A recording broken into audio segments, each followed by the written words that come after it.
کے پیر کی کہانی سناؤں آپ کو۔ حضرت شیخ سعدی شیرازی فرماتے ہیں کہ ایک بندہ پتاف میں کنکروں کے اوپر پیشانی رکھ کے زاروں کے تار ہو رہا ہے اور کیا کہتا ہے، اللہ مجھے معاف کر دے، یہ تو قیامت کے دن اندھا اٹھانا، میں تیرا کیا تیرے بندوں کا سامنا بھی نہیں کر سکتا۔ اتنے درد سے روتا ہے کہ لوگ اپنی دعائیں چھوڑ کے اس کے لیے دعا کرتے، تو وہ اتنے درد سے روتا ہے کہ لوگ اپنی دعائیں چھوڑ کے اس کے لیے کہتے ہیں یا اللہ اس بیچارے کو معاف کرتے۔ ایک بندہ تو چھوڑ چھاڑ کے کھڑا ہی اس کے ساتھ قریب کھڑا ہو گیا اور کہتا ہے مالک اسے معاف کر دے، مالک اسے معاف کر دے۔ کافی دیر کے بعد وہ شخص جو روتا تھا اٹھ کے جانے لگا، اس کو تجسس پا کہ میں دیکھوں تو صحیح یہ کون ہے اور اس کو تسلی بھی دوں کہ اللہ بڑا کریم ہے، تجھے معاف کر دے گا۔ جب اس نے جھک کے چھانک کر دیکھنا چاہا تو چیخیں نکل گئی، کیوں کہ فائزہ ہوا شیخ عبد القادر جیلانی، یہ زاروں کے تار ہونے والا وقت کا غوث شیخ عبد القادر جیلانی۔ حضرت سری سکتی رضی اللہ تعالیٰ عنہ نے جنید بغدادی کو بلایا۔ حضرت جنید بغدادی کہ وہ ماموں بھی لگتے ہیں رشتے میں اور پیر بھی لگتے ہیں، یہ پیر مرید کی کہانی سنا رہا۔ آج کا پیر تو گارنٹی دے رہا ہے نا، اللہ اکبر حضور، تو حضرت ربیہ کو بھی جنت کی بشارتیں اور ساتھ کہیں کثرت سجود سے میرے ماموں نے تنہائی میں مجھے بلایا اور مجھے وصیتیں کی۔ جب ایک وصیت کی تو میرے پاؤں تلے سے زمین نکل گئی، کہنے لگے بیٹا جب میں مر جاؤں تو میری قبر بغداد سے باہر بنانا۔ میں نے پوچھا حضور کیوں؟ فرمانے لگے میری بدعمالیوں کی وجہ سے کہیں بغداد کی مٹی میری لاش کو قبول کرنے سے انکار نہ کر دے اور میں لوگوں کے سامنے رسوا نہ ہو جاؤں۔ یہ ہیں وہ لوگ تتجافی جنوبہم عن المضاجع، جن کی کروٹیں بستروں سے الگ رہتی ہیں، اللہ کو خوف اور طمع میں پکارتے ہیں، لیکن زندگی کا ایک ایک لمحہ تقوی سے عبارت ہے۔ دنیا میں تکلیفیں صحیح، حضرت امام جعفر صادق ساری زندگی ٹھنڈا پانی نہیں پیا، فرماتے تھے کیا خبر کہ اس کے ساتھ پہ چکرا جاؤں، اور آپ کے مریدین بیٹھے ہوئے ہیں، آپ بھی بیٹھے ہوئے، لوگ بیٹھے ہیں، کہا یار آج ایک دوسرے سے بات نہ کہوں، کہا کیا؟ کہا ہم میں سے جو بھی جنت میں جائے وہ دوسروں کو ساتھ لے کے جائے۔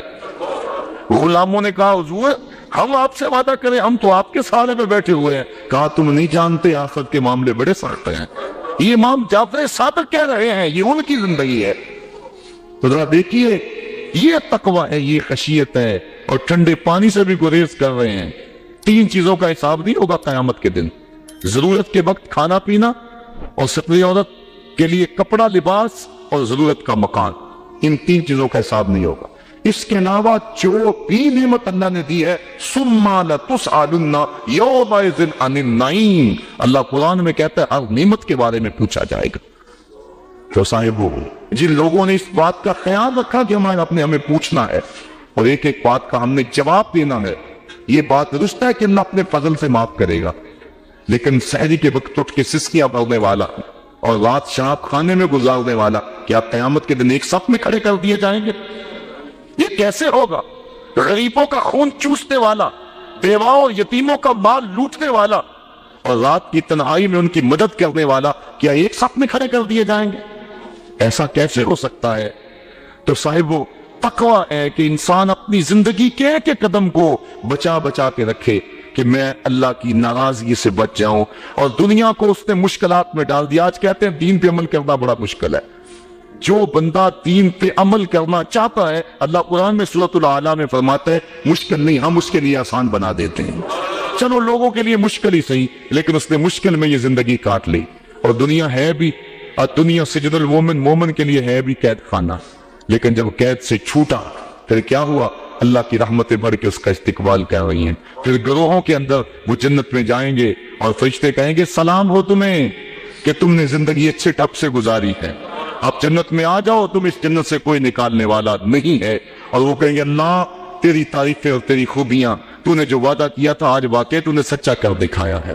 اور پھر جنت میں ان کو گونا گو نعمتیں دی جائیں گی، اور جنت میں مائے معین ہوگا، حوض کوثر ہوگا، سلسبیل ہوگا، کبھی وہ پھولوں سے جام پیئیں گے، کبھی وہ غلمانوں سے جام پیئیں گے، لذت تو بڑی ہوگی، لیکن ایک لذت کی کہانی اللہ نے قرآن میں سنائی، میں ایک وقت ایسا بھی بلائے گا وَسَقَاهُمْ رَبُّهُمْ شَرَابًا طَهُورًا، ان کا رب انہیں خود شراب طہور پلائے گا کہ تم نے میرے لیے چھوڑا، دنیا کی شراب تو نہیں پی لو، میرے دستے قدرت سے شراب پیو۔ وَسَقَاهُمْ رَبُّهُمْ، نہ حوروں کے ہاتھوں سے، نہ غلمانوں کے ہاتھوں سے، نہ کسی اور کے ہاتھوں سے. وَسَقَاهُمْ رَبُّهُمْ. پھر دنیا کی تکلیفیں یاد رہیں گی جب مالک شراب طہور بنا رہا ہوگا. تو یہ ہے زندگی. اپنی زندگی کو اس ڈھب سے گزاریں کہ آخرت کی زندگی بہتر ہو جائے. تو انہوں نے جو لوگوں کو دین دیا، لوگوں کو دین کی قدر، تو یہ ان کو ملا کہاں سے؟ تو پھر بات وہی آتی ہے کہ آغوش مادر کی تربیت اثر دکھاتی ہے. اگر انہوں نے 70 ہزار لوگوں کو دین کے لیے بلایا اور لوگ کھچے چلے آئے، اور پھر 4 ہزار لوگ ایک مجلس میں وہ واصل باللہ ہوتے چلے گئے، تو ہم اگر دیکھتے ہیں جب وہ گھر سے حصول علم کے لیے نکلتے ہیں تو ماں ان کی آستین میں 40 درہم سی دیتی ہے اور ساتھ یہ تاکید کرتی ہے کہ بیٹا تو نے جھوٹ نہیں بولنا ہے. اللہ اکبر. پھر راستے میں جب قافلہ لوٹا جاتا ہے تو ایک بچہ سمجھ کے کس کے پاس کیا رکھا ہوگا کوئی تلاشی بھی نہیں لیتا. گزرتے سرے راہ ہی ڈاکو پوچھ لیتا ہے آپ کے پاس بھی کچھ ہے؟ تو کہتے ہیں ہاں میرے پاس بھی 40 درہم ہے. تو وہ حیرت زدہ ہو کے رک جاتا ہے کہ بلا چوروں اور ڈاکوؤں کو بھی پیسے بتائے جاتے ہیں. تو وہ تلاشی لیتا ہے تو آستین میں سیے ہوئے 40 درہم دستیاب ہوتے ہیں. تو اپنے آقا کے پاس لے جاتا ہے کہ یہ بچہ ہے، ہم صرف نظر کر کے گزر رہے تھے، بس چلتے چلتے پوچھ لیا کہ تمہارے پاس بھی کچھ ہے. تو اس نے کہا کہ 40 درہم ہے. تو تلاشی لی تو واقعی 40 درہم. یہ کوئی انوکھا سا بچہ ہے. تو وہ ڈاکوؤں کا سردار پوچھتا ہے کہ ڈاکوؤں سے تو پیسے چھپائے جاتے ہیں اور تم نے بتا دیا، کہا میری ماں نے کہا تھا جھوٹ نہیں بولنا. یہ میری ماں کی نصیحت تھی اور میں اس نصیحت پہ کھڑا ہوں. اللہ اکبر. اس کی آنکھوں سے آنسو جاری ہو گئے کہ یہ ایک بچہ ہو کہ ماں سے کیا گیا عہد توڑتا نہیں ہے، اور ہم اللہ سے کیے ہوئے وعدے توڑ رہے ہیں اور پامال کر رہے ہیں. تو کہا کہ آپ ہاتھ بڑھائیے، ہم آپ کے ہاتھ پہ ہی توبہ کرنا چاہتے ہیں. آپ فرماتے ہیں سب سے پہلے لوگ جو میرے ہاتھ پہ تائب ہوئے وہ ڈاکو تھے.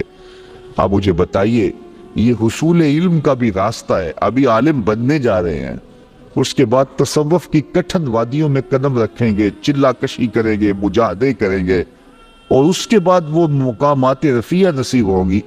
لیکن ابھی بچپن میں جا رہے ہیں تو یہ عالم ہے، اور جب علم حاصل کر کے واپس آ رہے ہوں گے تو پھر عالم کیا ہوگا. اور آپ جانتے ہیں کہ آپ کے والد گرامی اللہ اکبر حضرت عبداللہ صومعی، وہ ایک بہت بڑا نام ہے. نہر کنارے وضو کر رہے تھے اور وضو کرتے کرتے پانی میں بہتا ہوا ایک سیب آیا. اس کو اٹھا کر کے بھوک کی شدت تھی، کھا لیا. کھا چکے تو یاد آیا یہ تو میرا تھا ہی نہیں، یہ تو مال لقطہ تھا، تو میں نے اس کو کھا لیا. کیوں کھایا؟ مجھے کس نے حق دیا تھا کہ وہ مال لقطہ لے لوں اور اس کو اپنے پیٹ کا لقمہ بناؤں؟ خیر، جس سمت سے پانی آ رہا تھا اسی سمت پہ چل پڑے. بہت دور جا کے دیکھا کہ ایک باغ ہے سیبوں کا جس کی شاخیں لٹک رہی ہیں پانی میں. سمجھ گئے کہ یہاں سے ٹوٹا ہوگا، گرا ہوگا. تو باغ کے مالک کے پاس گئے، آپ سے ملنا ہے. اس نے بڑا اعزاز دیا، کہا جی بتائیے. اس نے کہا کہ بتائیے کس کام آئے ہو؟ اس نے کہا کوئی آیا ہے، اس کو کچھ چاہیے ہوگا. تو کہا حضرت آپ کے باغ کا ایک سیب میں نے کھایا ہے، اور وہ ایسے وضو کر رہا تھا تو بس غلطی سے میں نے کھا لیا ہے، تو اب اس کا کیا ہرجانہ ہے میرے ذمہ؟ اس نے وہ سے دیکھا کہ یہ کوئی معمولی بات ہے جو کر رہے. اس نے کہا، اس نے تیور بدل کے، پہلے تو مہمان نوازیاں تھی. کہا نہیں ایسے نہیں معافی ملے گی. کہا کیسے معافی ملے گی؟ کہا 12 سال میرے باغ کی گوڈی کرنی پڑے گی. ایک سیب کے بدلے 12 سال. لیکن وہ بھی کوئی صاحب نظر تھے اور وہ بھی اس دوران ان کی تربیت کرنا چاہتے تھے اور انہیں دیکھنا چاہتے تھے.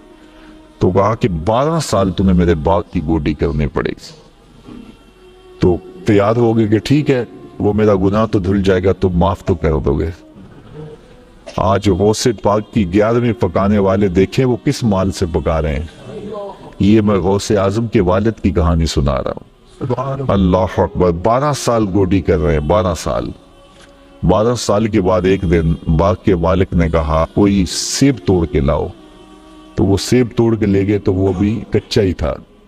وہ اس طرح کا پختہ نہیں تھا جس طرح کے توڑ کے پیش کیا جاتا ہے. تو کہا 12 سال ہو گئے میرے باغ میں کام کرتے ہوئے, تمہیں ابھی تک یہ نہیں پتا چلا کہ اچھا سیب کون سا ہوتا ہے؟ کہا 1 سیب کی سزا کاٹ رہا ہوں, مجھ سے قسم لے لو 12 سالوں میں نظر اٹھا کے سیب کی طرف دیکھا بھی ہو. میرا کام جڑوں میں گوڑی کرنا وہی کرتا, میں اوپر کبھی 12 سال میں نہیں دیکھا. اللہ اکبر. تو فوراً سینے سے لگا لیا. کہا تمہارا گناہ معاف ہو جائے گا, اب ایک شرط رہ گئی ہے. تو کہا حضرت بتائیے. کہا میری ایک بیٹی ہے جو آنکھوں سے دیکھتی نہیں, کانوں سے سنتی نہیں, زبان سے بولتی نہیں اور پاؤں سے چل نہیں سکتی, تو اس سے تمہیں نکاح کرنا پڑے گا. اب شادی انسان کی زندگی کا اہم مرحلہ ہوتا ہے, سوچ سوچ کے انسان قدم اٹھاتا ہے, زندگی پوری گزارنی ہے. کہا پھر اس کے بعد معافی مل جائے گا؟ اس کے بعد معافی ہے. نکاح ہو گیا. کہا جائیے اپنی جو ہے وہ دلہن کے کمرے میں. جہاں گئے تو وہاں صحیح الاعضاء ایک خاتون, ایک لڑکی منتظر تھی. تو واپس دوڑ آئے اور دوڑتے ہوئے جو ہے وہ ماتھے پہ دروازے کی چگاٹ جو تھی وہ دروازے پہ لگی. تو آگے حضرت شیخ تھے ان کے, اس بچی کے والد. تو کہا کہ دوڑ آئے ہو؟ کہا حضرت پہلے ایک غلطی کی سزا اتنی لمبی بھگت رہا ہوں. تو وہ جس سے نکاح آپ نے پڑھوایا تھا وہ تو نہیں ہے, یہ تو کوئی اور خاتون ہے, صحیح الاعضاء ہے.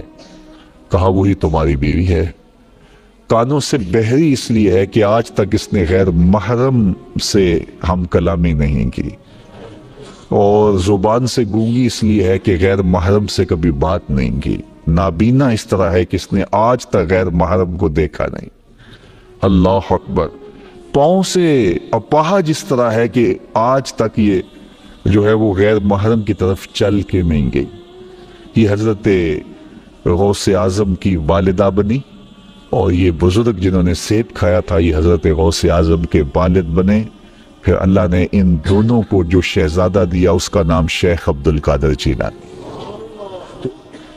وہ کیا کسی نے کہا تھا نا کہ اچھی مائیں اچھی اولاد کی ضمانت ہوتی ہیں, اور مائیں جب اس طرح کی پاکیزہ صفت اور باپ تقوی کے اس معیار پر ہوں تو پھر بیٹے شیخ عبد القادر جیلانی ہی ہوتے ہیں. آپ جانتے ہیں کہ مائی راستی حضرت بابا فرید گنج شکر کی ماں, وہ بچے ہیں تو مصلے کے نیچے شکر کی پڑیاں رکھ دیتے ہیں, اور وہ نماز پڑھتے ہیں مصلہ اٹھاتے ہیں تو نیچے شکر کی پڑیا ہوتی ہے, تو انہیں شوق تھا شکر کا تو وہ کھا لیتے ہیں. اللہ اکبر. تاکہ بچہ عادت اس کی پک جائے, پختہ ہو جائے نماز کی. امام غزالی نے احیاء العلوم میں لکھا ہے ہر عمل پہلے ریاکاری ہوتا ہے, پھر عادت بنتا ہے, پھر عبادت بنتا ہے. تو اپنی اولاد کی تربیت کرنی چاہیے کہ انہیں پہلے لالچ دے کے انہیں نیکیوں کی طرف راغب کرنا چاہیے. تو وہ روز شکر رکھتی تھی. ایک دن ماں کہیں گئی تھی اور آتے ہوئے لیٹ ہو گئیں, اور نماز کا وقت آ گیا. ماں کا دل ڈول رہا ہے کہ آج بیٹے نے مصلہ اٹھایا تو آج چونکہ میں نے شکر کی پوڑی رکھی نہیں تو بیٹے کا بھرم ٹوٹ جائے گا. دل ہی دل میں دعا کرنے لگی, مالک تو قادر بھی ہے قدیر بھی ہے. آج میری محبت کی, آج میری اس ادا کی اور میری اس حکمت عملی کی جس کے ذریعے بچے کو نمازی بناتی ہوں, لاج رکھ لے. خیر واپس پلٹی, بیٹا نماز پڑھ چکا تھا. تو ماں نے جلدی سے کہا کہ بیٹا فرید نماز پڑھ لی؟ کہا امی نماز پڑھی, لیکن ماں کا دل ڈولنے لگا کہ لیکن کے بعد کیا کہنے والا ہے. کہا لیکن آج جو پوری شکر کی ملی نا اس کا چاسی کوئی اور تھا, اس کا مزہ ہی کوئی اور تھا. تو ماں نے بیٹے کو گلے سے لگایا, کہا بیٹا پہلے پڑیا میں رکھتی تھی, اب تیرے رب نے رکھی ہے. اللہ اکبر. کیا آج کی ماں بیٹے کو نمازی بنانے کے لیے اس کے مصلے کے نیچے چاکلیٹ نہیں رکھ سکتی؟ آج اس کو نمازی بنانے کے لیے کوئی طریقہ اختیار نہیں کر سکتی؟ آج اگر ماں اپنی اولاد کی تربیت کے لیے کوئی اس دور کی مطابقت میں اچھا فیصلہ کرے اور اس کو دین کی طرف راغب کرے تو آج کا بیٹا بھی بایزید بستامی کا جانشین بن سکتا ہے. آج کا بیٹا بھی غوث اعظم شیخ عبد القادر جیلانی کا جانشین بن سکتا ہے, بابا فرید گنج شکر کا جانشین بن سکتا ہے. قطب الدین بختیار کاکی علیہ رحمہ جب حفظ کرنے جاتے ہیں تو استاد پہلا پڑھا سپارے سے آغاز کرتے ہیں, سارا پارہ سنا دیتے ہیں, دوسرا تیسرا حتیٰ کہ 14 پارے سنا دیتے ہیں. 15ویں پارے سے استاد جی شروع کیجیے. کہا جس درس گاہ سے 14 پارے حفظ کیے ہیں، تو وہیں سے باقی پارے بھی حفظ کر لیے ہوتے۔ کہا میری ماں کو 14 پارے آتے تھے، اور جب صبح اٹھتی تھی اور اتنی دیر تک جو ہے وہ رکتی نہیں تھی، کام بھی کرتی رہتی تھی، 14 پاروں کی تلاوت بھی کرتی رہتی تھی۔ اور یہ بات میں نے ماں کی آغوش سے یہ پارے سیکھ لیے ہیں۔ جب ماں ایسی ہو تو بیٹے قطب الدین بختیار کاکی بنتے ہیں۔ اقبال کہتا ہے تو نہ شناسی کہ تو نہ دانی کہ سوزے قراتِ تو دیگر گو کر تقدیر عمر را۔ اے میری بہن تو نہیں جانتی، اگر تو بہن ہو کے قرآن پڑھے تو عمر کی تقدیر بدلتی ہے، اور اگر تو ماں ہو کے قرآن پڑھے تو بیٹا نیزے کی نوک پہ قرآن سناتا ہے۔ تو ماؤں کو خاص طور پہ اپنی اولاد کی تربیت کے اندر کوشاں ہو جانا چاہیے۔ یہی حضرت غوث اعظم رضی اللہ تعالیٰ عنہ کی تعلیمات ہمیں بتاتی ہیں۔ ہر انسان کے ساتھ ایک محافظ فرشتہ پیدا کیا، اور اگر وہ محافظ فرشتہ انسان کے ساتھ نہ ہو، شیاطین انسان کو ویسے مار ڈالیں، انسان کو قتل کر ڈالیں، اگر اللہ نے حفاظت کے لیے فرشتہ معمور نہ کیا ہو۔ یہ انسان کے دشمن ہے، اور انسان کو شیاطین راہ مستقیم سے ہٹانے کے لیے دن رات کوشیں۔ پھر یہ اتنا مکار دشمن ہے، ہر ایک کو ایک لاٹھی سے نہیں آنکتا، اسے پتا ہے کہ کس کو کیسے بھٹکانا ہے۔ ایک شب زندہ دار جس کو سحری کے وقت اٹھ کے آنسو بہانے کا لطف ملتا ہے، اب شیطان اس کو کہے کہ سحری کے وقت اٹھا نہ کر، تو وہ شب زندہ دار جب اس کے آنسو مسلح میں جذب ہوتے ہیں، اور وہ اترتے ہوئے آنکھوں سے آنسو اتنی لذت اسے دیتے ہیں کہ دنیا مافیہ کی لذتیں ایک طرف اور یاد خدا میں رونا ایک طرف۔ اب شیطان کسی کو کہے کہ سحری کے وقت اٹھا نہ کر، تو کوئی شیطان کی یہ بات تھوڑی مانے گا، تو شیطان اسے یہ کہتا بھی نہیں ہے، اسے کہتا نہیں اٹھا کر، لیکن صبح بتا دیا کر کہ میں تہجد گزار، اسے ریا میں مبتلا کرے۔ ایک شخص جس کی طبع میں فیاضی گدی ہوئی ہے، اب شیطان اس کو کہے کہ تو سخاوت نہ کیا کر، بخل کا درس دے، تو طبعاً جو صحیح شخص ہے، جس کی فطرت کے اندر فیاضی ہے، تو وہ شیطان کی اس بات کو تو نہیں مانے گا۔ شیطان سے یہ کہتا بھی نہیں کہ تو بخل کر، اسے فضول خرچی کی طرف لگا دے گا، اسے ان کاموں میں خرچ کرنے کی ترغیب دے گا جس کا اس کو اور معاشرے کو کوئی فائدہ نہیں ہو۔ اس لیے شیطان رخ بدلتا ہے۔ ایک شاعر جس کی طبع کے اندر لطافت ہے، نرمی ہے، محبت ہے، اب شیطان اس کو کہے کہ فلاں کو قتل کر دے، تو شاعر تو شاخ سے پھول بھی نہیں توڑ سکتا، تو پھر وہ کسی کا سر کاٹتے یہ کیسے ممکن ہو سکتا ہے؟ شیطان ایک شاعر کو یہ کہتا بھی، اسے وہ شراب اور شباب کے پیچھے لگا دیتا ہے۔ اب اتنا سخت دشمن، اتنا مکار دشمن، حضرت سیدنا غوث اعظم رضی اللہ تعالیٰ عنہ فرماتے میرے اوپر صحاب نور چھا گیا، اور آواز آئی عبد القادر تو نے اللہ کی اتنی عبادت کی ہے، اتنی ریاضت کی ہے کہ شریعت کا ہم تمہیں اب مکلف نہیں رہنے دیتے، اور اب تو نماز نہ پڑھے اور دیگر اعمال نہ کرے تو تجھے کوئی پکڑ نہیں، میں تیرے اوپر ایسے راضی ہو گیا۔ تو ایسے بادل سے آواز آئی، کہتے مان میرے دل میں خیال آیا کہ اگر عبادت کا مکلف نہ ہونا ہوتا تو امام الانبیاء صلی اللہ علیہ وسلم سے بڑھ کر کون اللہ کا مقرب تھا۔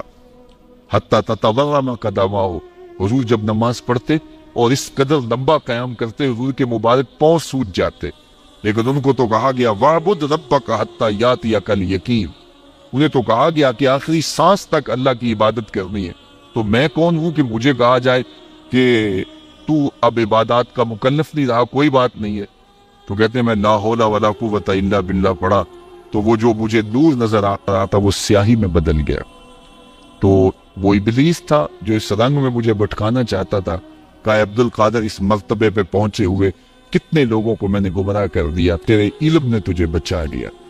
تو میں نے کہا ظالم میرے علم نے مجھے نہیں بچایا، میرے اللہ کے فضل نے بچایا۔ تو کہا پھر بچ گیا ہے، کئی میں نے یوں لوٹ لیے۔ تو اتنا مکار دشمن ہو جو ہمارے اوپر مسلط ہے اور دن رات کوشاں ہے ہماری متاع عمل لوٹنے کے لیے، متاع ایمان لوٹنے کے لیے، تو پھر مجھے بتاؤ کہ ہم کیا غافل ہو کے بیٹھیں گے؟ ایسے ناپاک وجود کا مقابلہ کوئی آسان ہے جو ہماری متاع عمل لوٹتا ہے، متاع ایمان لوٹتا ہے، ہمیں عمل کرنے نہیں دیتا، کریں تو وسواس ڈال رہا ہوتا ہے، کرنے تو ریا میں اور تکبر میں مبتلا کر کے، عجب میں مبتلا کر کے کیا ہوا عمل بھی لوٹ لیتا ہے۔ مجھے بتاؤ یہ کوئی جو ہے وہ سوکھا کام ہے کہ ہم مقابلہ کریں؟ اب ماہ سیام میں روزے سے بھوک بھی کاٹتے ہیں اور قرآن مجید کی تلاوت اور دیگر معمولات کے لیے ہمیں تنہائی بھی میسر آتی ہے۔ اور اسی طرح ہمیں روزے سے جو ہے وہ اپنی زبان کو کنٹرول کرنے کا درس بھی ملتا ہے۔ تو روزہ تمہاری زبان کا محافظ بن جاتا ہے، پھر روزہ تمہاری شہوات کے کنٹرول کا ذریعہ بن جاتا ہے، اور روزہ تنہائی کی وجہ سے اختلاط سے جو خرابیاں پیدا ہوتی ہیں ان سے تمہیں بچا لیتا ہے۔ تو گویا ماہ سیام اللہ تعالیٰ کی رحمتوں کا ایک روپ ہے، اور یہ ایک مہینے کا تربیتی کورس ہے جس کے ذریعے سے ہم اپنے باطن کی صفائی کر سکتے ہیں اور اندر کی غلاستیں، اندر کے میل کو جیل بٹا سکتے۔ ارشاد فرمایا جو اللہ سے ڈرے اللہ اس کے لیے راستے کھول دیتا ہے، اور اللہ اس کو وہاں سے دیتا ہے جہاں سے اسے گمان بھی نہیں ہوتا ہے۔ وَمَن يَتَوَكَّلْ عَلَى اللَّهِ فَهُوَ حَسْبُهُ، اور جو اللہ پر بھروسہ کرے اللہ اس کے لیے کافی ہو جاتا ہے، اس کی ضروریات کا وہ خود کفیل ہوتا ہے، اور اس کے کام اس کے ذمہ کرم پہ ہوتے ہیں، وہ ہو کے دیکھے اس کا۔ تو جو اللہ سے ڈرے اللہ اس کے لیے راستے بناتا ہے۔ حضرت عوف بن مالک رضی اللہ تعالی عنہ الاشجعی حضور کی خدمت میں حاضر ہوئے اور عرض گزار ہوئے کہ میرا بیٹا سالم مشرکین کی قید میں ہے اور میں فاقوں کی حالت میں ہوں۔ تو فرمایا آل محمد کے پاس ایک سیر جو ہیں، بس اس کے علاوہ ہمارے پاس بھی کھانے کے لیے دنیاوی اسباب نہیں ہیں۔ کہا صبر کرو اور اللہ سے ڈرو، اور لا حول ولا قوت الا باللہ کثرت کے ساتھ پڑھو۔ یہ ایسا وظیفہ ہے، ایک حدیث پاک میں آتا ہے کہ یہ 99 بیماریوں کا علاج ہے، اس میں سب سے کم درجے کی بیماری ہم اور غم ہے۔ یہ دکھوں کا مداوع ہے، مشکلات کا علاج ہے، اور یہ وظیفہ میرے حضور نے بتایا۔ حضرت ابو ذر غفاری رضی اللہ تعالیٰ عنہ کو حضور نے 5 چیزیں بتائی تھی، ان میں سے 5ویں چیز یہ تھی کہ ابو ذر کثرت کے ساتھ لا حول ولا قوت الا باللہ پڑھا کرو۔ فرمایا عرش الہی کے نیچے ایک خاص خزانہ ہے، یہ وظیفہ وہاں سے آیا ہے۔ یہ زندگی میں معمول بنا لو، جب پھنس جاؤ، مشکلات میں آ جاؤ تو لا حول ولا قوت الا باللہ پڑھو، اللہ راستے کھولے گا۔ تو حضور نے 3 چیزیں فرمائی، اللہ سے ڈرو، صبر کرو، اور کثرت کے ساتھ لا حول ولا قوت الا باللہ پڑھو۔ وہ فرماتے ہیں کہ میں یہ عمل شروع کیا، ابھی گھر میں بیٹھا ہی تھا کہ دروازے پہ دستک ہوئی، تو میں اٹھا کہ دروازہ کھولوں دیکھوں کہ کون ہے۔ تو دروازہ کھولا، دیکھا میرا بیٹا کھڑا ہے اور اس کے پیچھے 100 اونٹ کھڑے ہیں۔ تو میں نے کہا کہ تم اور یہ اونٹ؟ کہا مجھے موقع لگ گیا، میں ان کی قید سے بھاگ آیا اور آتے آتے ان کے 100 اونٹ بھی ہانک لایا ہوں۔ وَيَرْزُقْهُ مِنْ حَيْثُ لَا يَحْتَسِبُ، وہ تمہیں وہاں سے رزق دے گا جہاں سے تمہیں گمان بھی۔ اس کی ہو کے تو دیکھو، اللہ اکبر، اللہ کی ہو جاؤ تو پھر وہ تمہاری ضرورتوں کا کفیل ہو جائے۔ فرمایا حضرت عبداللہ ابن مسعود رضی اللہ تعالیٰ عنہ نے کہ کسی شخص کو فقر و فاقہ آ جائے تو وہ لوگوں کو بتائے کہ میں آج کل بڑے مشکل حالات میں ہوں، ہر وقت لوگوں کو بتاتا رہے تو اس کی مشکل بڑھے گی، اس کی مشکلیں آسان نہیں ہوں گی اس طرح۔ اور اگر وہ اپنی اس مشکل کو کسی سے شیئر نہ کرے بلکہ مصلح بچھا کے اپنے رب سے کہے کہ مالک فقر و فاقہ آ گیا ہے اور اس کا علاج تیرے پاس ہے، اس مرض کا مداوع تیرے پاس ہے۔ حضرت عبداللہ ابن مسعود فرماتے ہیں کہ رسول کریم نے فرمایا جلد یا بدیر اللہ اس کو مالا مال فرماتے۔ یہ بھی کبھی کر کے دیکھو، مشکل آ جائے، فاقہ آ جائے، مصیبت آ جائے، کسی سے نہ کہو، صرف اپنے رب سے کہو، پھر دیکھنا اس کی کرم نوازیوں کمی کیسے برس۔ فرمایا اللہ پر بھروسہ کرنے کا جو حق ہے اگر وہ تم ادا کر دو، وہ تمہیں ایسے رزق عطا کرے جیسے پرندوں کو عطا کر۔ ہم تو دکان پہ جانا ہوتا ہے، فیکٹری پہ جانا ہوتا ہے، ہم اپنے کاروبار پہ جانا ہوتا ہے، نوکری پہ جانا ہوتا ہے، مزدوری پہ جانا ہوتا ہے، ہمیں پتہ ہے کہاں آج صبح جانا ہے، لیکن پرندوں کو کوئی پتہ نہیں ہوتا کہاں جانا ہے، راس المال بھی نہیں ہوتا، لیکن صبح نکلتے ہیں، شام کو کبھی بھی خالی پیٹ نہیں آئے۔ بن توکل پنچھی اڑ دے، خرچ نہ پلے زیرا ہو۔ گھر سے خالی پیٹ نکلتے ہیں، جب واپس آتے ہیں تو پیٹ بھرے ہوئے ہوتے ہیں، اور پھر جو ان کی ضرورت ہوتی ہے اللہ وہ ساری ضرورتیں پوری کرتا ہے، جو جو ضرورت ان کی ہوتی ہے۔ یہ شیر کتنا گوشت کھاتا ہے، اللہ روز اسے دیتا ہے۔ یہ ہنس روزانہ سچے موتی کھاتے ہیں، اور آپ مارکیٹ میں لینے جائیں لاکھوں روپے لگا کے تولے ماشے کے حساب سے آپ خریدتے ہیں، پھر بھی آپ کو یقین نہیں ہوتا کہ یہ سچے ہیں یا 2 نمبر ہے۔ اور ہنس دنیا پہ کروڑوں جانور پائے جاتے ہیں، روز کھاتے ہیں، صبح بھی شام بھی دوپہر بھی پیٹ بھر کے کھاتے ہیں، اللہ روز انہیں عطا کرے۔ کہا اس میں تھے تو بوڑھے بزرگ جو مسجد میں جانے سے قاصر تھے وہ گھروں میں بیٹھ کے قرآن پڑھتے ہوتے تھے، اور عموماً ظہر کے وقت بھی اور صبح کے وقت بھی گھروں سے قرآن پڑھنے کی آوازیں آیا کرتی۔ آج گھروں سے پاپ میوزک کی صدائیں سننے کو تو ملیں گی، لیکن قرآن کے نغمے موقوف ہو گئے۔ یہی وجہ ہے کہ آج ہمارے گھروں سے برکت روٹ گئی۔ دولت کی فراوانی کے باوجود، وسائل کی کثرت کے باوجود، اسباب آسودگی حاصل ہونے کے باوجود نہ آسودگی ہے، نہ سکون ہے، نہ طمانینت ہے، نہ برکت رہی، اس لیے کہ ہمارے گھروں سے قرآن رخصت ہو گیا۔ آج صبح اٹھ کے فیس بک کا چہرہ تو دیکھتے ہیں، لیکن قرآن کا نقشہ نہیں دیکھا جاتا، تو برکت کے قافلے گھروں سے رخصت ہو گئے اور گھر برکتوں اور رحمتوں سے خالی ہو گئے۔ آج بھی اگر ہم نے گھروں میں برکتوں کو واپس بلانا ہے، رحمتوں کو اپنے گھروں میں واپس لانا ہے، تو قرآن مجید کی تلاوت کو اپنے معمولات میں شامل کر لیجئے گا۔ پھر گھر میں آسیب کا سایہ نہیں ہوگا، ٹونا اور جادو نہیں ہوگا۔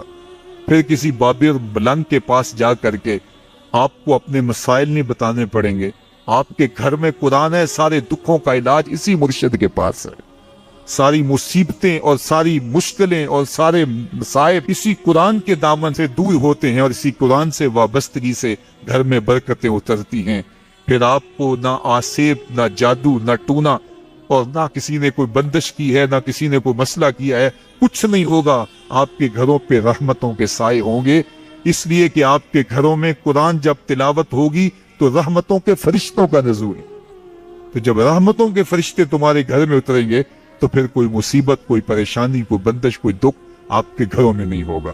اس لیے قرآن مجید کی تلاوت کو اپنے معمولات زندگی میں شامل کیجیے۔ دیکھیے یہ رمضان المبارک کا مبارک مہینہ اکثر گھروں کے اندر قرآن مجید کی تلاوت کا معمول رہا، اور جو دن باقی ہیں ان ایام میں تلاوت کلام مجید کا معمول باقی رہے گا، تو اس کی برکتیں آپ اپنی آنکھوں سے دیکھ رہے ہیں۔ اور اگر یہ پورا سال ہمارے گھروں میں معمول باقی رہے، ہماری صبح کا آغاز ہی قرآن مجید کی تلاوت سے ہو، بیٹیاں بھی قرآن کھول کے صبح بیٹھ جائیں اور بیٹے بھی قرآن کھول کے بیٹھ جائیں، بوڑھے بھی قرآن کھول کے بیٹھ جائیں، جوان بھی قرآن کھول کے بیٹھ جائیں، تو مجھے بتائیے کہ کتنی رحمات اور کتنی برکات کا گھروں میں نزول ہو۔